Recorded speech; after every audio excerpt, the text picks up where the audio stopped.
So winter has arrived and works, believe it or not, there was actually 3 feet of snow just 2 weeks ago. It's crazy. But yeah, work slowed down, and I'm gonna do something a little different on YouTube. I've decided, I've got the personal goal of getting my arborist certification over the winter, and I'm going to make a YouTube series on each chapter for the study guide. When I was reading through the application guide, though, it does state that that should not be the sole source of studying material. But that's what the series is going to cover. I would highly and strongly suggest, if you're motivated and want to get the certification, definitely check out like the ANSI standards, and any sort of information. I'll leave resources of what I've found in each video, but the videos are gonna mainly be on the ISA Arborist study guide. So my beautiful wife saw me out here pacing around, and she wanted to go for a walk with me. But yeah, so there are prerequisites to taking the test, which are you need one of these 3 things. You need at least 3 years of work experience in any sort of like arboriculture industry. So there's a list of them on the application study guide that I will show right now. The second one is an associate's degree, or a 2-year degree with like 2 classes of arboriculture in it. So I don't think you technically have to major in arboriculture, just have the credentials and the 2 credits. And the third option is if you have a bachelor's degree with 4 classes of arboriculture. I could be wrong. I'm going to be putting the list in the video.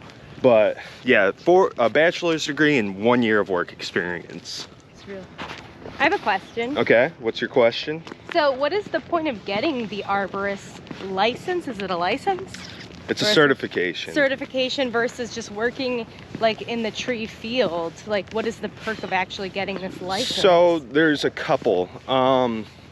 If you work for yourself and own your own business, it's honestly just a status thing. Okay. People tend to recognize the certification as you're more you've proven yourself and yeah. You're more knowledgeable. Right. And you're not just some dude with a chainsaw, you know? Gotcha. And then also if you don't have your own business, but you are in the industry, like your likelihood of getting employed goes up so much higher, and right. You're really sought after as an employee. Yes, yep, and your pay goes up with it too as well. Right. So, well, and it's a good thing to get.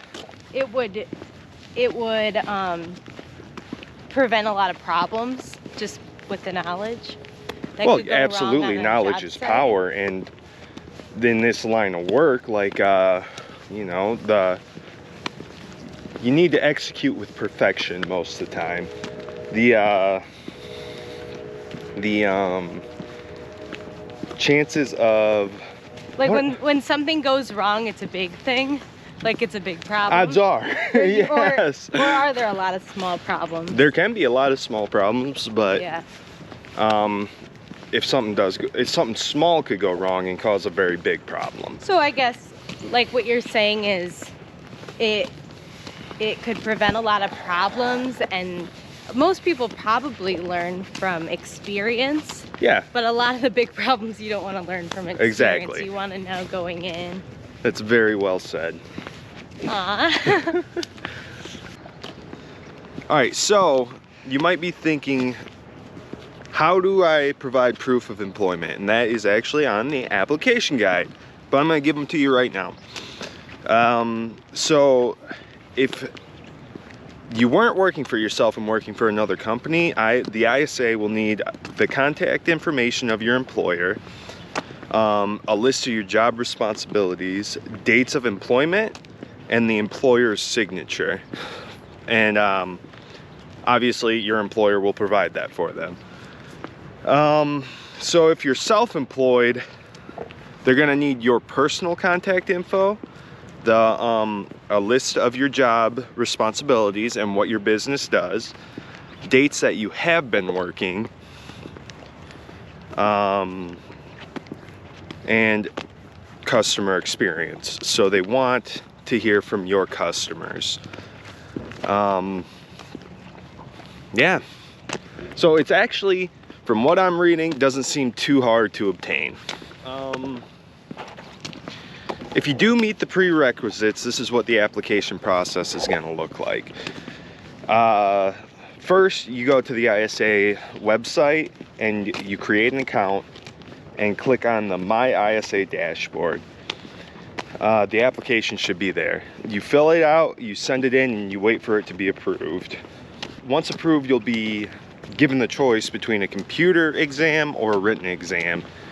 And the exam is 200 questions, multiple choice, and all you need is a 76% in order to pass. You have 3.5 hours to take it as well. So